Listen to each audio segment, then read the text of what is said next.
Kitab Tajus Salatin yang ditulis Bukhari Al-Jauhari di Aceh pada awal abad ke-17 Masehi menyatakan seorang raja haruslah laki-laki. Namun, justru di Acehlah terdapat 4 putri raja yang berturut-turut naik tahta sesudah tahun 1641. Meski pada masa itu perempuan tidak bisa naik tahta karena perempuan tidak mungkin mengimami sholat dan tidak pula dapat meninggalkan tempat tinggalnya yang terpencil di istana. Seorang putri raja bisa menggantikan ayahnya bila memang diperlukan. Namun ia tak boleh tampil dan harus tetap tersembunyi di belakang tirai apabila hendak berbicara dengan menteri-menterinya. Itu seperti yang terjadi pada masa pemerintahan Tajul Alam Safiatuddin, Sultanah pertama Kesultanan Aceh yang memerintah sejak 1641 hingga 1675 Masehi. Dia menggantikan suaminya Iskandar Thani yang wafat. Terjadi perubahan-perubahan yang mendasar dalam masa pemerintahan Sang Sultanah. Selain memerintahkan pembukaan semua pusat pendidikan untuk perempuan, Safiatuddin juga berhasil menciptakan pemerintahan yang tertib dan makmur dengan menerapkan hukum yang keras.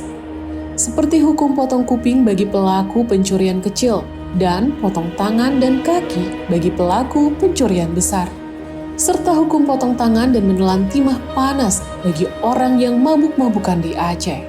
Setelah Safiatuddin mangkat, dia digantikan Sultanah Nurul Alam Nakiatuddin yang memerintah sejak 1675 hingga 1678.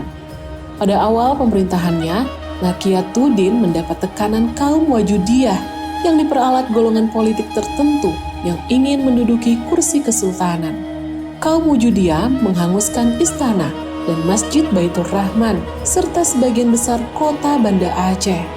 Sabotase ini membuat pemerintahannya lumpuh.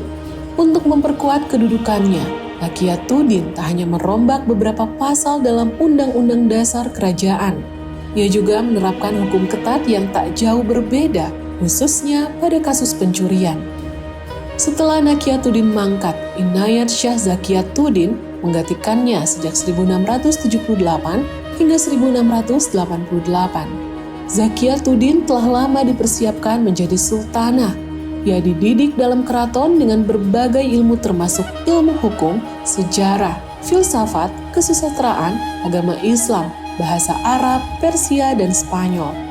Ketika memerintah, Zakiatuddin mengikat perjanjian persahabatan dengan negara tetangga untuk saling bantu melumpuhkan kekuasaan VOC.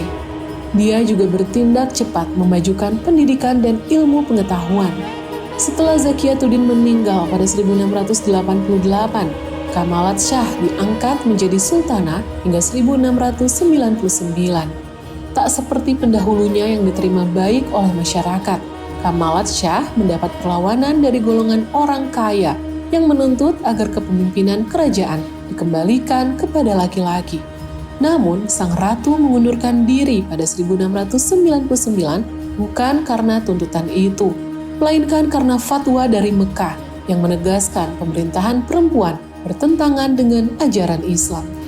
Padahal pemerintahannya mendapat bantuan dari para ulama, khususnya Kadli Malikul Adil Syekh Abdul Rauf Syekh Kuala. Peristiwa itu pun menandakan akhir dari pemerintahan ratu di kerajaan setelah berlangsung selama 59 tahun berturut-turut.